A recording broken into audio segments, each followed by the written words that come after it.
teachings about nuts and seeds. We talked about beans, right? Did we get enough about beans in there? And now nuts and seeds, because obviously there's a lot of information going out there and people are confused and they're thinking that the problem with the American diet is it's too high in fat.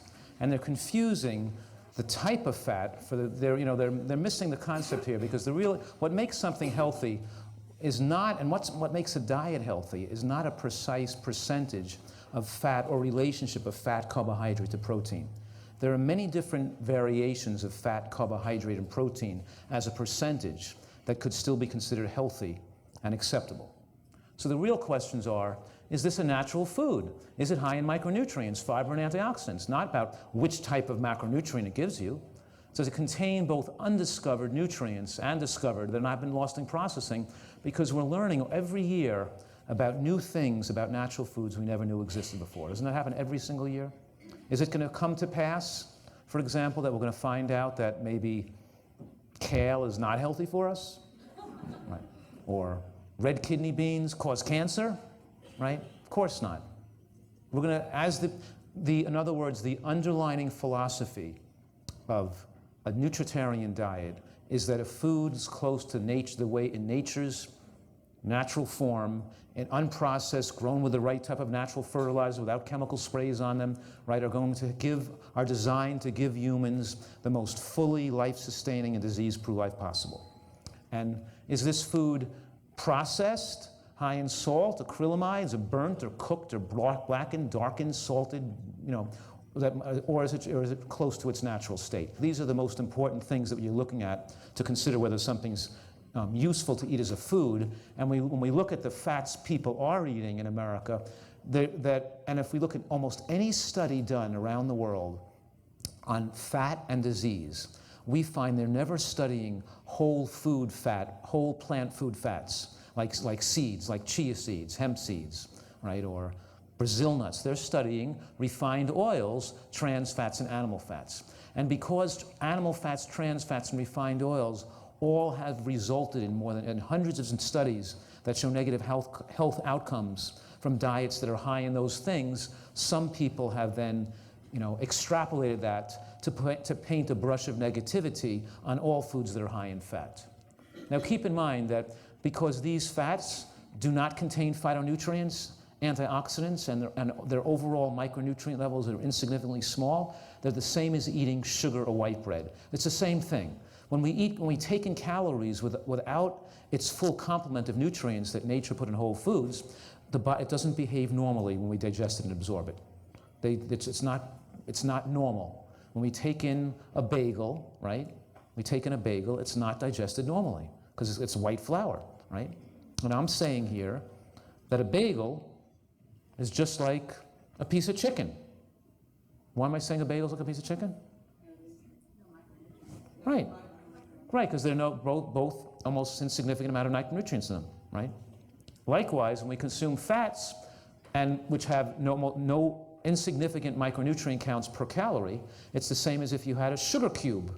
You're taking in calories without the micronutrients and fibers that are associated with a natural food. So of course they're going to behave abnormally. And Americans consume a huge amount of them. Americans consume about 400 calories from oil a day and about 400 calories from animal fats a day. That's a huge amount of empty calorie fat. And add on to that all the empty calorie sugars that they eat. Of course we're going to see negative health outcomes from consuming oils, even olive oil. Olive oil may be a little more stable when you heat it. It doesn't form as many free radicals under cooking.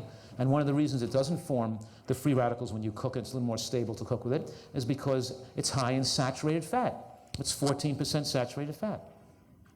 And the studies on it, even though it's not, it raises LDL, cholesterol. It increases coronary heart disease somewhat. It may not be as bad as butter. It may not be as bad as some other fats they tested. But it still is not the same thing as if you took olive oil and compared it to walnuts, or why compare olive oil to butter? Why not compare olive oil to walnuts or pecans or something? And then you would see that the whole completely different effects, and that's what the studies do show. When they have done the studies in the last 5 years, comparing oils to whole food fats, we see a horse of a different color. I'm saying here that switching from ghee made from butter, coconut oil, to low saturated fat, safflower, sunflower oil, do not see a significant benefit as far as reversal of heart disease. In fact, some studies show an increased amount of heart disease and diabetes incidence, not decreased. So the bottom line here is that almost all refined oils, and the word refined means that the oil is taken out of the whole food. Oils don't exist in nature. The fats, we're talking about walnuts and almonds and pistachio nuts. We're talking about fat that's contained in the food. We could make a refined oil from pistachio nuts and call it pistachio oil, but that's refined. All oils are atherogenic, means they promote heart disease, and diabetogenic, means they promote diabetes, because they promote weight gain. They make us they're the most effective ways to put weight on us very quickly with no loss of energy as they convert into body fat. We become overweight because we consume calories that are low in nutrients. They fuel our addictive behaviors, especially sugar, corn syrup, sweeteners, either artificial or natural. That includes honey, maple syrup, agave nectar, which is 75% fructose, which is almost just as bad as high fructose corn syrup, promoting diabetes, promoting high triglycerides, promoting heart disease. And so oil, white flour, white rice, cheese, butter, margarine, meats and processed meats and pickled things are all in the same category as high cancer-causing foods. The concern is here when some people, are saying, well, we better not eat oil, but let's just eat more bread. Or some people eating like rice dream ice cream. It's vegan, it's no saturated fat, but it's a tremendous sugar load. It's low-calorie junk food, right? So let's put this in perspective here, that all oil is 120 calories a tablespoon. Every oil, including flaxseed oil, it's all 120 calories per tablespoon. And those calories can soak up and be absorbed by food and be sucked into the body pretty rapidly. Whereas nuts and seeds are 30 calories a tablespoon. They're rich in nutrients, and all those 30 calories are not even absorbable, and they're absorbed over a period of hours as opposed to a period of minutes. Some studies on heart disease with nuts and seeds, including the physician's health study and the nurse's health study following, when we combine both studies, we're talking about over 50,000 people, and they show the same thing. And we're talking about a dramatic reduction in all-cause mortality, more than any other food ever studied in the history of nutritional science. That the word all-cause mortality means both heart attacks, stroke, and cancer deaths. In other words, it lowered the risks of all types of deaths, not just heart attack deaths. And we're talking about people or studies that they weren't generally eating a diet that was so healthy. They were eating a standard diet. And so they took this standard diet and they gave people, they added nuts and seeds to a standard diet. And when they added nuts and seeds to a standard diet, we showed a 60% reduction in sudden cardiac death. So people stopped having heart attacks, irregular heartbeats. A dramatic protective effect from nuts and seeds. If any drug was ever invented that could show a 60% reduction in sudden cardiac death of an irregular heartbeats and people dropping dead of heart attacks and irregular heartbeats, that drug will be worth billions of dollars, and every person in America will be taking those drugs, right? So we're talking about a dramatic effect on increased lifespan compared to almost any food studied in the studies. A review of all 22 interventional trials on nuts and seeds and heart disease show they cause a large drop in LDL, especially small, dense LDL. So we're talking here that when you eat nuts and seeds in your diet, it doesn't just the lowering of the cholesterol effect isn't quite the full benefit, doesn't register the full benefits, because it particularly lowers the dangerous LDL. Some of the LDL is large and fluffy, is not related to heart disease. It's the small, dense kind, and it's the most dangerous LDLs that the nuts and seeds lower, including raising the HDL, reducing C-reactive protein, and plaque adhesion molecules. So it helps accelerate the reversal of plaque. Nuts and seeds actually help you convert LDL to make the body make more HDL, and actually help the plaque that's there come off the walls to be circulated into into the fluffier form from the dense form that's stuck away, and the fluffier form is either easier carted away by the body's wheelbarrows that take it out of the body.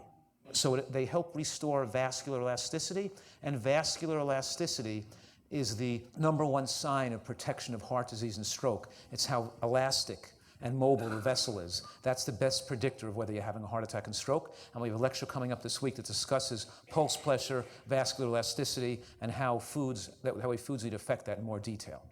So in the physician's health study, for example, they followed about 20,000 doctors for 17 years, And the most dramatic relationship between overall survival with any food was nut consumption 2 or more times per week, compared to no nuts and seeds. And the antiarrhythmic and anti-seizure effect was a 60% reduction. And low-fat diets, 10% of calories from fat, with no nuts and seeds may dramatically increase one's risk of ventricular fibrillation or other life-threatening arrhythmias. Let me give some background to that. I think it was in 1989, when Dean Ornish came out with his first lifestyle heart trial, which showed that people eating a vegetarian diet with yoga and meditation showed reversal of heart disease. I was very lucky to be in medical practice, to start my medical practice right around then in 1991. And while Dr. Ornish and his staff were working with patients in California, we were working with patients in New York, and both of us found the same thing, and that many people adopting a vegetarian vegan diet for the reversal of heart disease developed atrial fibrillation and cardiac arrhythmias. And Brenda Davis, the dietitian up in Kelowna, British Columbia, was working with Dr. Ornish at that time. And Dr. Ornish, over the years, changed his recommendations to include more fat, more fish oil, get people off the white bread and Jell-O diets they were eating. He tried to improve his diet to make it more nutritarian friendly and to put more nuts and seeds in the diet. When actually people take fish oil as a means of dealing with all the problems we saw in those years with people developing cardiac arrhythmias on such low-fat vegan diets. So my 20 years of practice, I have seen literally thousands of people on vegan diets who develop problems with vegan diets. And it always boiled down to a few things which you learn about this week, of what were the problems on a vegan diet. And the problem was vitamin D deficiency, DHA deficiency, sometimes low in zinc, but most of all, of course, the diet being too low in fat, which promoted them. Some people got depressed, muscle cramping, loss of hair and nails, atrophy of tissue, muscle tone. We know now from all these years of experience and working with patients and studies, it's like the physician's health study, nurse's health study, that it's very important for people attempting cardiac reversal to make sure they have sufficient fat in their diet, especially because of the other benefits, the phenols, the flavonols, the arginine, right, the sterols, the stanols, all these beneficial factors that are uniquely in nuts and seeds that afford the heart patient dramatic protections against irregular heartbeats that could even possibly increase the risk of death. So we're talking here that a diet that's very low in fat without nuts and seeds, that's maybe potato or grain-based, or people sometimes think this idea that high-fat animal products are bad, so a diet that's extremely low in fat with no fat, including vegetable fats, would be a better eating diet to follow, and it may get people in trouble. And a lot of times we found out from the scientific literature now that very low-fat diets can become pro-inflammatory and increase free radicals. They lower the anti-inflammatory mediators and reduce the natural killer T cells needed to fight infection, that we need fat for our immune system to function normally against cancer as well. And also diets very low in fat inhibit endurance in athletes. So we're talking about maximizing human performance, and maximizing human performance we need a certain amount of fat in our diet to thrive, and I'm claiming that a diet less than 10% of calories from fat may afford many people the ability to thrive, but because we're all somewhat different, there's a percentage of people who will not thrive on that diet. And we have to know when a person's not thriving, that diet could be possibly too low in fat for them. And we certainly don't want to blanket the population with recommendations that will not be helpful for a certain segment of the population either. So we're talking about over the years seeing that people can develop high triglycerides and high cholesterol, lower absorption of fat-soluble vitamins, inability to lose weight, and sometimes becoming depressed, emotionally depressed, or not sleeping well. And I remember when Dean Ornish's studies came out in the early 90s, then John Robbins came out with his book, Diet for New America. And when Diet for New America came back, a flood of people showed interest in a vegetarian and vegan diet.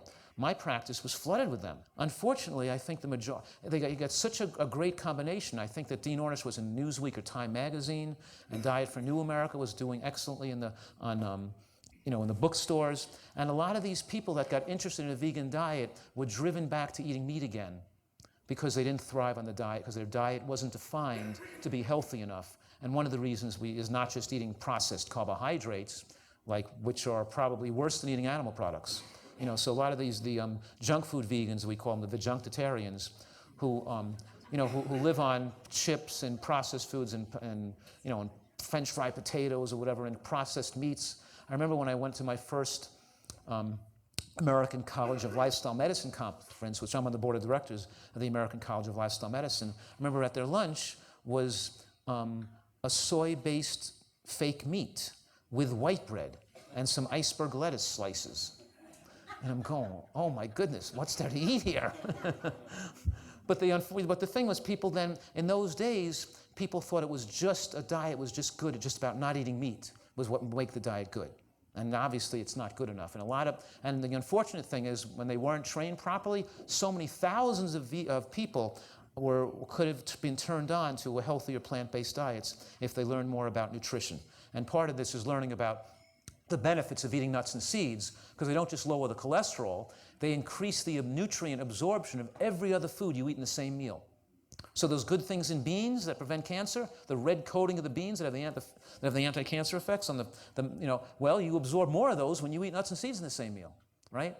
And they actually lead to increased speed at which blood pressure drops and cholesterol goes down and heart disease reverses itself, right? It accelerates the heart disease reversal. So the amount of heart disease reversal that Dr. Ornish showed in his studies of around 4% per year, right? Based on his studies, that's magnificent. But we're seeing people with 20% reversal per year, 30% reversal per year, 40% reversal per year. I'm seeing patients who are tracking their results who within 2 years, get 100% reversal of plaque in their carotid arteries, right? Because their diet is better designed to be more nutrient dense. So we're talking about being satisfied with less calories, more weight loss, increased protection against cancer, and better muscle and bone mass with aging, which is important protection against osteoporosis, because your diet, on the extremely low-fat vegan diet, your diet will also be lower in protein, which we can show by analyzing this diet here with nuts versus without nuts. I took a diet, and made the same diet without nuts and seeds, and I converted that diet to add some nuts and seeds. Same breakfast, made a salad dressings with the almond fig dressing with the sunflower seeds and almonds mixed in. The same broccoli, but instead of the baked potato, made it with a red lentil sauce, right? The raw veggies with a low-fat ranch, put an orange sesame dip with cashew nuts and sesame seeds in. The same tofu veggie chili, instead of brown rice, make it fresh fruit. Same calories, right? Same basic amount of calories. So we analyze the diet.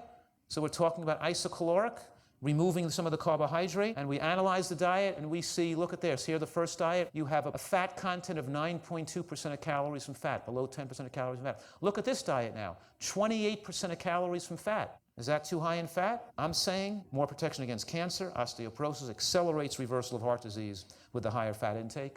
Of course, the carbohydrate count is considerably lower, obviously, because there's more protein. The protein is higher. Arginine, which relaxes blood vessels and good for the heart. Vitamin E, all the vitamin E fragments are over twice as high. Sodium is lower. Calcium is higher. Iron is higher, phosphorus higher, magnesium higher, zinc higher. All the beneficial nutrients are higher with the same amount of calories, right? So we're talking here that seeds have incredible effects. For example, sesame seeds have something in them called sesamin, which is increasing the bioavailability of other nutrients, not even in the sesame seed. In other words, flax seeds have been shown to have potent anti-cancer effects. And there was a study done which took women with breast cancer who already had breast cancer, and half the group was given chemotherapy, and half the group was given ground flax seeds every day. And of course, the ground flaxseed group outlived the group given chemotherapy, had better outcomes. Sunflower seeds, high in protein, obviously, but also high in tryptophan, selenium, all vitamin E fragments. Sesame seeds, one of the highest calcium foods in the world, especially when you eat the shell. Pumpkin seeds, of course, very rich in zinc, which is an important nutrient that can be low on a vegan diet. And hemp and chia seeds are high in protein and have those beneficial omega-3s. Seeds are a wonder food, even more nutrient dense than nuts are. And they make great crusts for pies, and they make great in salad dressings. Nuts and seeds help prevent overeating. They make it so, because we shouldn't ever feel that our stomach is distended. We just ate lunch, and how many of you feel like, let's go out, let's go for a swim, let's go for a jog, let's go play tennis, let's go for a hike. We shouldn't be sitting here with a full belly, uncomfortable. We should be feeling well, right? You shouldn't ever know that you have a stomach, right? Let me say that one more time. Do you feel your kidneys? Do you feel your liver? How's your pancreas doing today? You shouldn't feel your stomach.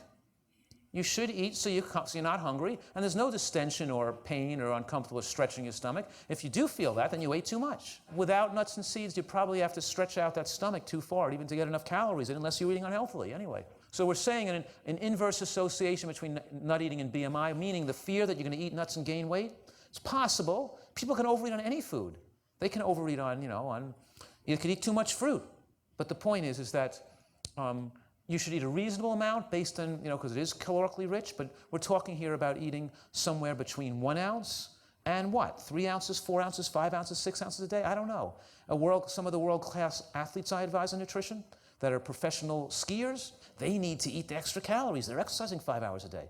In those cases, 6 ounces of nuts is 1,000 calories from nuts and seeds a day, bringing their fat intake of their diet up to 40% of calories from fat is not too much fat. That's not too many calories. They're burning it off, and they're slim, and they're ripped, and they're below 8% of calories from fat on their body fat. And they're eating all the vegetables and stuff. And you know why some of these world-class athletes are coming to me for advice? You think is it increasing their performance, their strength? No. Here's why. You speak to them, they figured out economically that let's take Eric Schlappi, who was win 3 Olympics, right, for downhill skiing.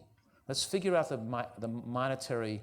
I worked with his coach, with his advisor and coach, and we figured out how much money he makes based on how well he does in the ski season. And what if he got sick for a week or two with a virus?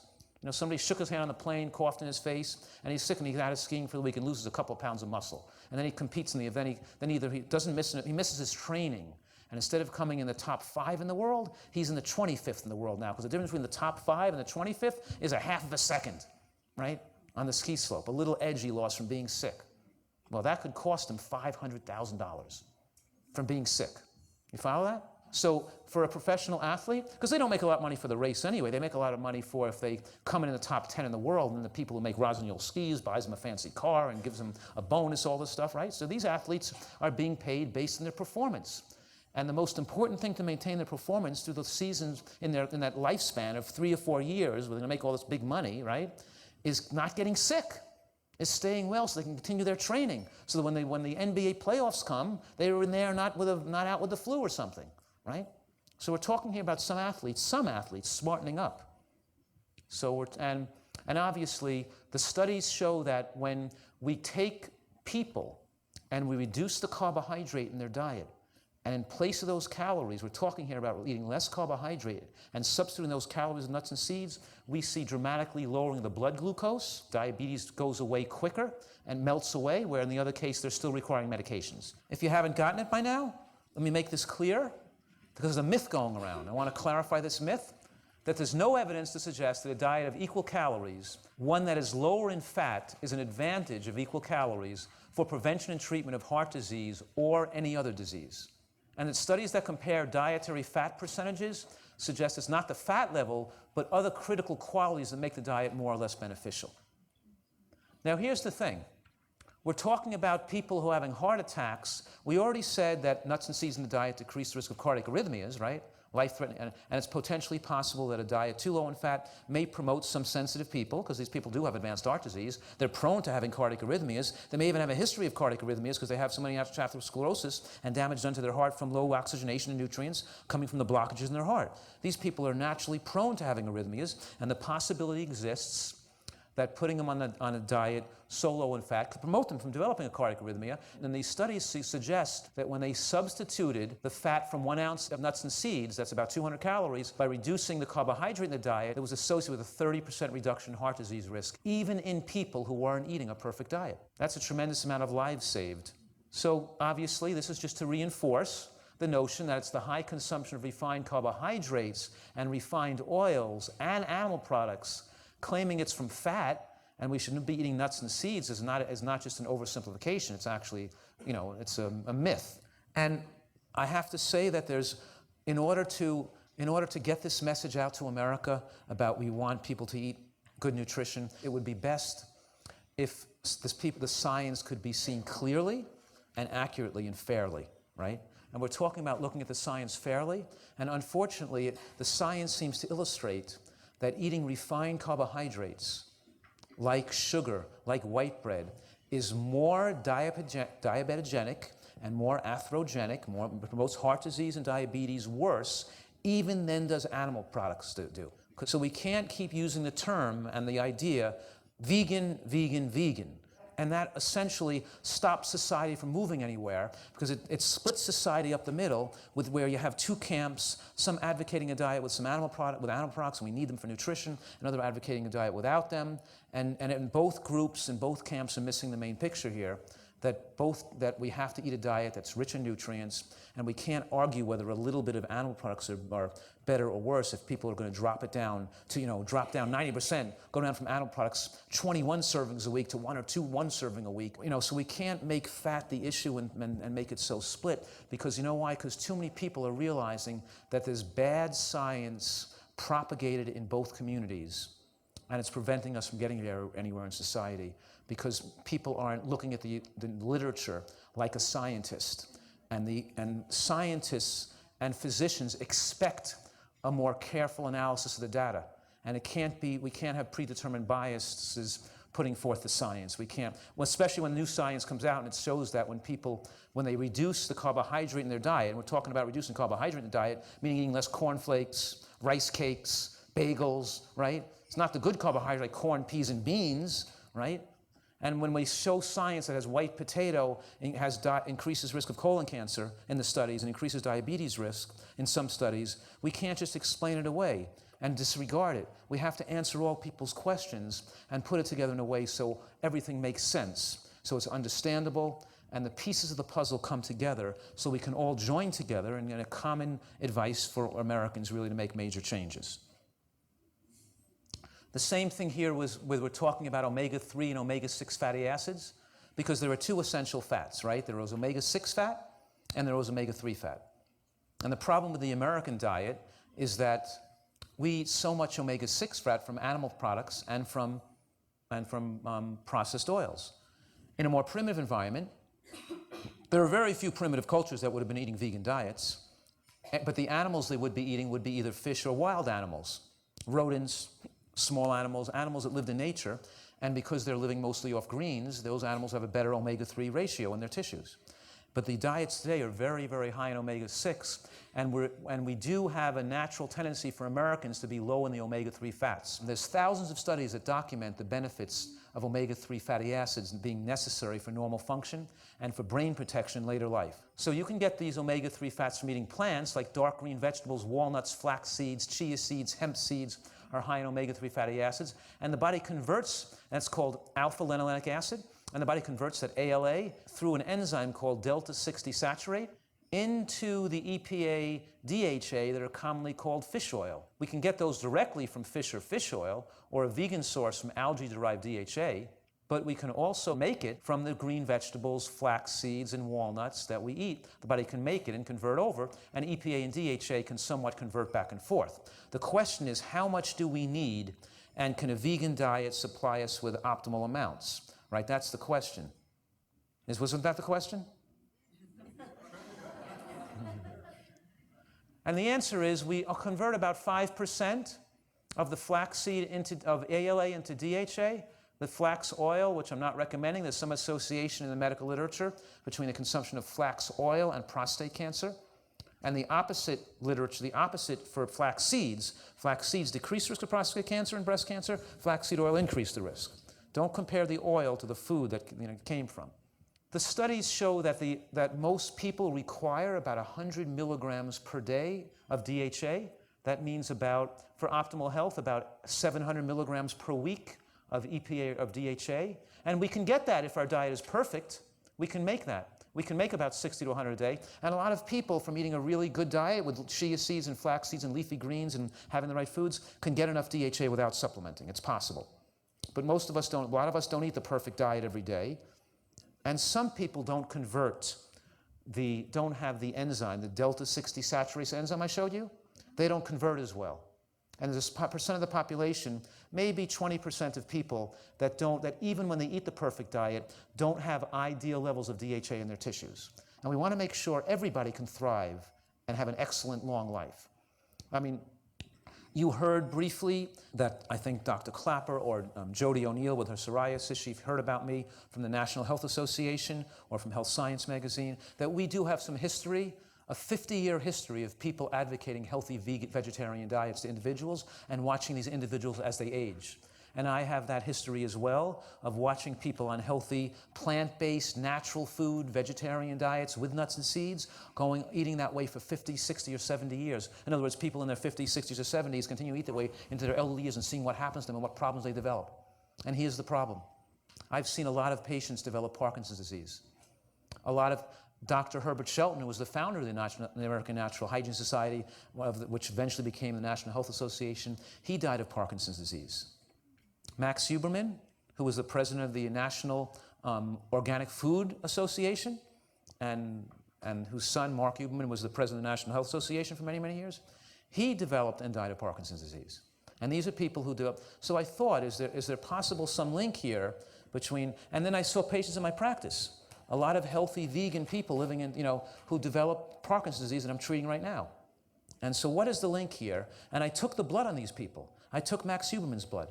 I didn't take Dr. Shelton's blood because I was fasting when I was 19 years old in his clinic in the early 1970s when he was walking around with a Parkinson tremor in the stoop. I knew when he developed Parkinson's disease when I was a teenager, right?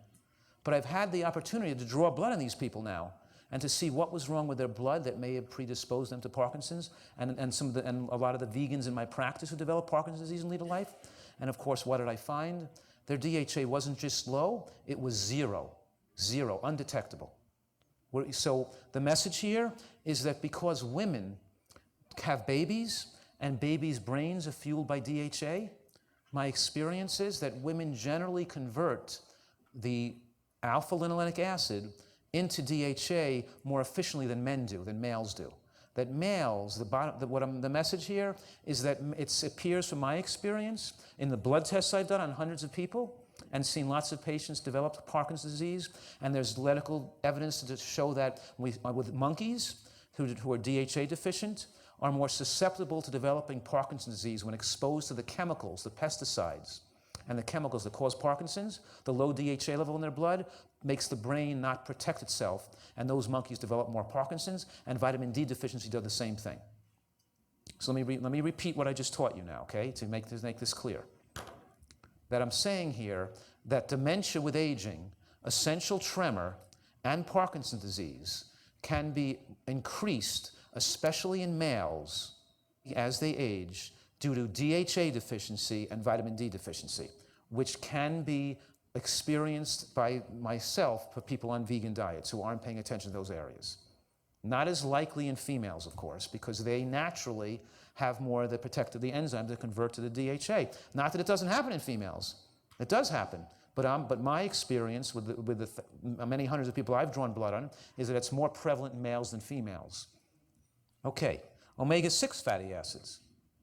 Well, omega-6 fats, linoleic acid is the basic fat we're probably getting too much of, but the same enzyme, the same delta-60 saturate enzyme that converted the omega-3 into long-chain omega-3 fats converts the linoleic acid into GLA, which has anti-inflammatory effects, which converts into prostaglandins that have anti-inflammatory health effects to protect your skin and protect you against autoimmune conditions. So there's some benefits from omega-6 fatty acids as well, even the ones we're getting too much of. The point is we need both omega-6 fats and omega-3 fats, and some people have a higher need for fat than others do.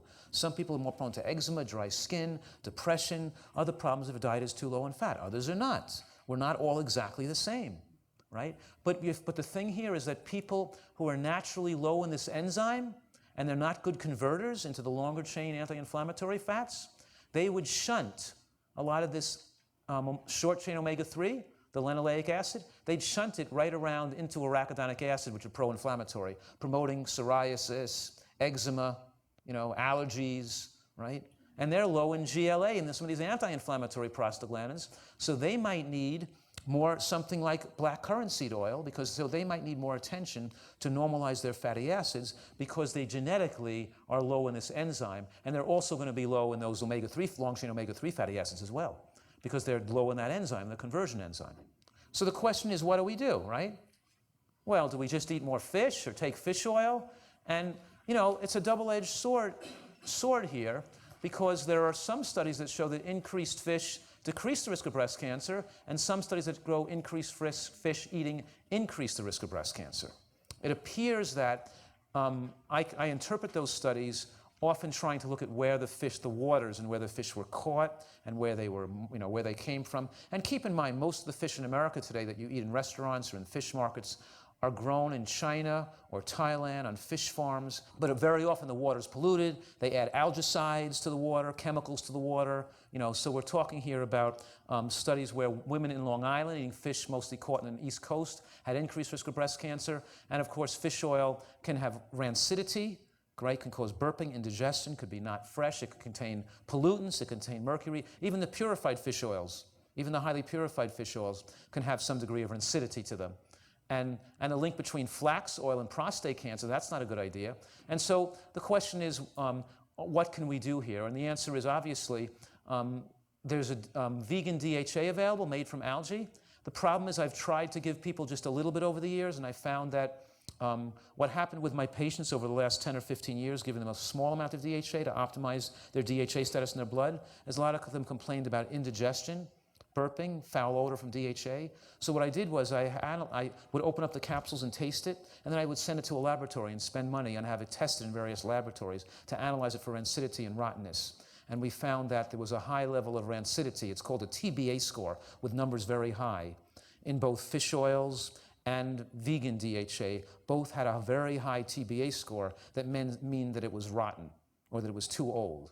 So we tried to solve that by contacting the company Martech, who has the monopoly on making vegan DHA. They grow the algae in a laboratory setting, and we tried to just have discussion with them of how they could manufacture it to make it so it doesn't go rancid. We tried various things, and over the years, the best thing we come up with that we've been tweaking and getting it better and better is having them package it in glass bottles and then keep it on refrigeration, shipping to us in refrigerated trucks and us storing it under refrigeration so to keep it as fresh as possible for people that do need DHA supplementation, all right? So I'm not saying that fish oil is terrible. I'm not being negative against people that sell, market, or make fish oil. It's an option for people that are low in DHA. But personally, you're still talking about depleting the world of fish. It's still talking about a product that can be aged and not fresh. Shelf life is meaningful, and I think that the way we've tried to solve it is make a vegan DHA that we keep as fresh as it possibly can be kept for people who need additional DHA to their diet. And neither am I saying that every person eating a healthy diet needs to take DHA supplementation. I'm not saying that. But I am saying that a lot of people do need it, and you can either take it for nutritional insurance to make sure that you're not going to be prone to some things later in life, or like a vitamin D test, or you could check your blood. If you don't want to take it, you could see, well, do you convert enough without it? Maybe you won't need it. So that means take a blood test. Don't just go in, don't be a male going into their 60s, 70s, and 80s, never getting a blood test, not supplementing. That wouldn't be too wise either, because you might be at some increased risk of problem that may happen. At the time it happens, it's too late to see if we could fix it. And you don't need that much, because the studies show you only need a little bit to normalize the omega-3 index from 4 to 8%. And that's once you're eating fairly healthy. Okay, so this we discussed. Dementia, cognitive decline, memory loss with aging, depression, side effects of omega-3 deficiencies and later life neurologic disease, which is supported in the medical literature, and also I'm supporting it with my 20 years of medical practice by seeing what's happened to many, many people. And we also, so this is review, we've also talked about GLA deficiencies associated with eczema, dry skin, seborrhea, right, for people's diets that are too low in fat, that don't make enough GLA. And if anybody's interested, there's a blood test available, which is an essential fatty acid analysis, where you can actually see your fatty acids of all those fats we talked about. That's available through Genova Labs. And if you pay cash for it, they have a cash price, and they charge the insurance company, I think, about $240. But if you paid cash, it's about $160 for that. It's not incredibly expensive, whereas a lot of labs are charging $200 or more for a vitamin D test even. And the reason why I started making DHA Purity was really because my community of patients, family, and clients wanting me to devise certain products that so they could follow my advice to do what was best for them. So that's really how I started doing this to begin with. And so sources of GLA, right? It would be black currant seed oil, borage oil, evening primrose oil. And evening primrose oil has less GLA in it. Borage oil has much more. Black currant seed oil has more. I think black currant seed oil is a good choice because obviously it has a good shelf life on it for people who have eczema or or dry skin, who are low on the blood, who are fine to be low in those nutrients.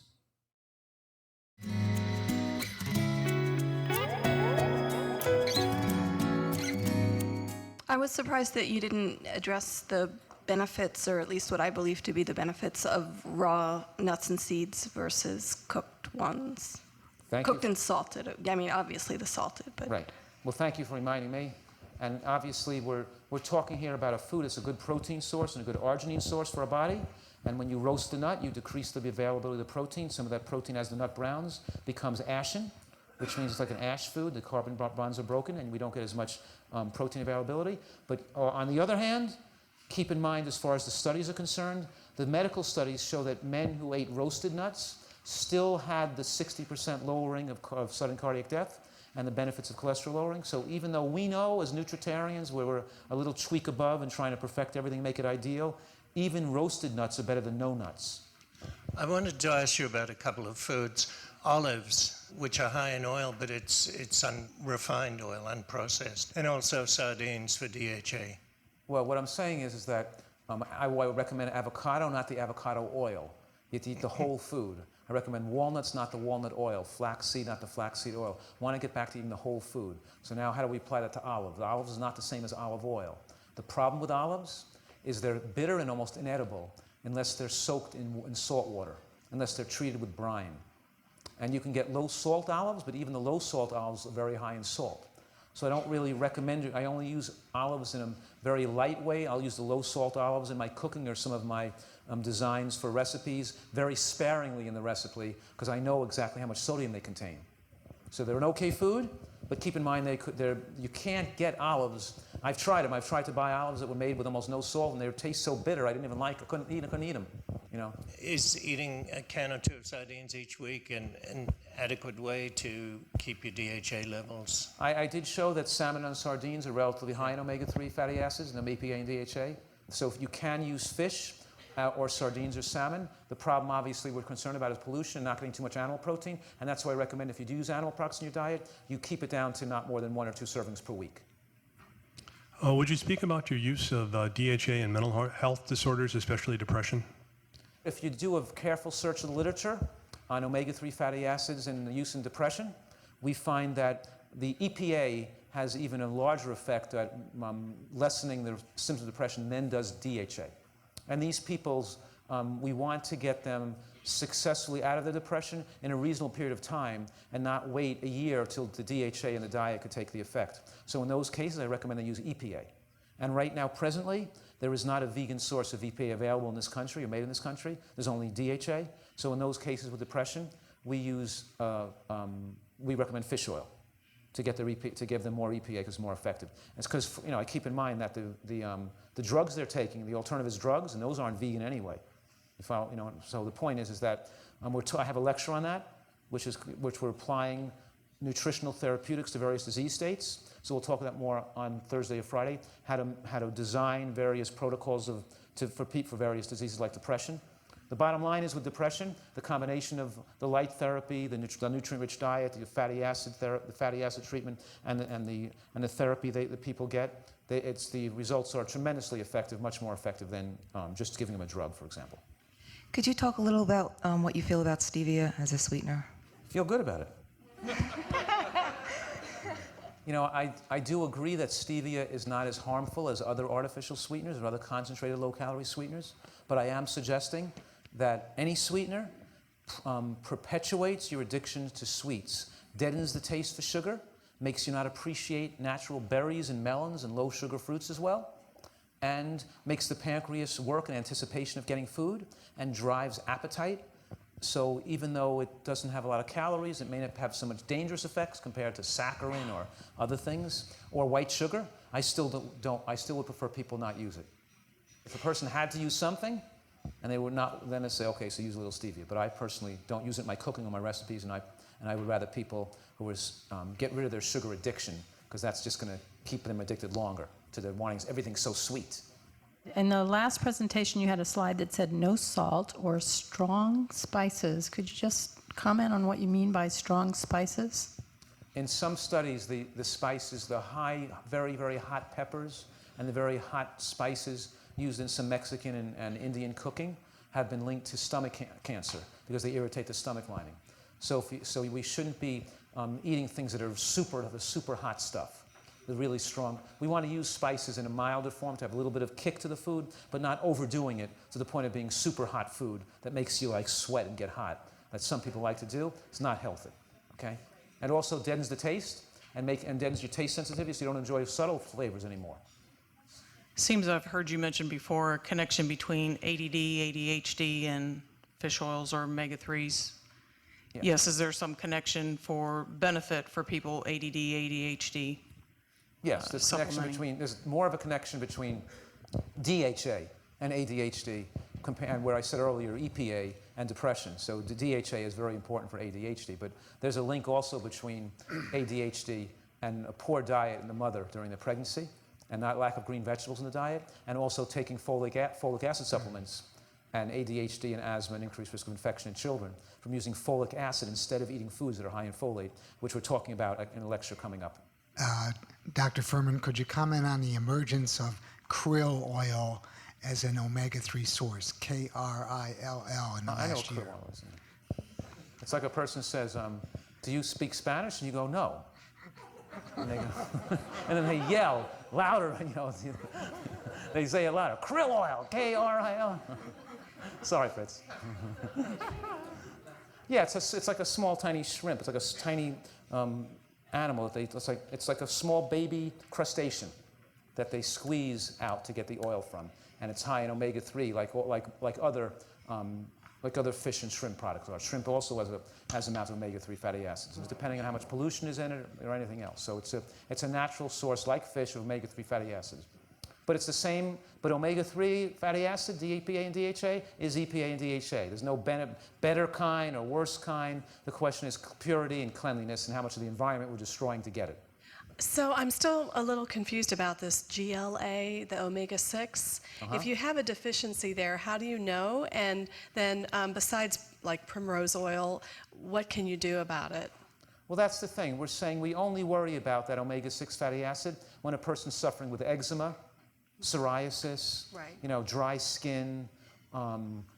We might consider it with depression, failure to thrive, fatigue. We only look at it or draw the blood for it when there's some kind of complaint. I'm not suggesting that if you're doing fine, if you come as a patient with certain medical complaints, you're eating healthfully, you're doing pretty good, and you still have some other complaints, then we would look further as to what might be the problem. And you might genetically be low in the enzyme that makes some of these certain fats, and we may give you a little extra of those fats to intervene therapeutically, because it might be something you individually are deficient in that's not prevalent in most everybody else. Okay, so, but you might take a supplement or something? Then you would take a supplement for that condition. Yeah. Thank you. Sure. What nuts do you eat and seeds do you eat every day, and about how much? I don't count it out, but I think I probably eat about 2 ounces or 2 to 3 ounces of nuts and seeds a day. Because I make salad dressings with the nuts and seeds, I'll throw a handful of a half an ounce in my salad with my salad sometimes, or an ounce. So I figure I eat maybe somewhere between 1 to 4 ounces, averaging about 2 to 3, right, per day of nuts and seeds would be my guess. And which nuts do I like to eat? I love raw pistachios. That's one of my favorite nuts. So I eat the nuts I like. So I like I like sesame seeds, sometimes lightly toasted, and I'll make a salad dressing, like the cashew orange dressing, by putting the cashews and the sesame seeds in there. And I'll take some of those sesame seeds and lightly toast them, and then sprinkle some lightly toasted sesame on the salad. Or I'll take some lightly toasted flax and sesame and grind them up in the Vitamix to make them into a powder, put them in a salt shaker, and sprinkle that lightly toasted sesame and flax as like a dusting on the vegetable dish, the broccoli dish or something I'm eating, to add more flavor to it. So then I'll eat sunflower seeds because they're so high in protein and they're so nutritious. I'll also like to purchase those Mediterranean pine nuts that are imported from Italy that are expensive, because because of the cheap pine nuts that they get in America don't taste as good. And the protein content of American pine nuts are like 9%, and the protein content of Mediterranean pine nuts imported from Italy are like 3% or something. They're a completely different food, and pine nuts are a natural food for the human species. I have my favorites. I eat hemp seeds, I eat flax seeds, I eat sunflower seeds, sesame seeds, cashews, because I make them in sauces and dressings. Occasionally some Brazil nuts, occasionally some walnuts, and pistachio nuts probably I like to eat the most.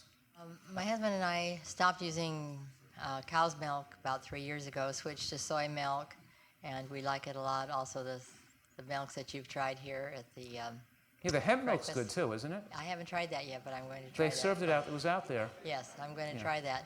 We like them very much. I wanted to know about soy yogurt. I guess the concern is the amount of jelly or sweetener they add in it. So I think if you got it, purchased some soy yogurt that was unsweetened and added your own berries and fruit to it, cut up strawberries and a banana in there, it probably would be okay.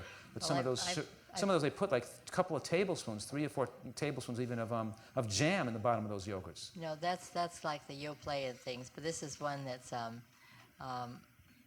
more from a health food store, That's and low sugar, no sugar. no sugar. Right. Okay, good.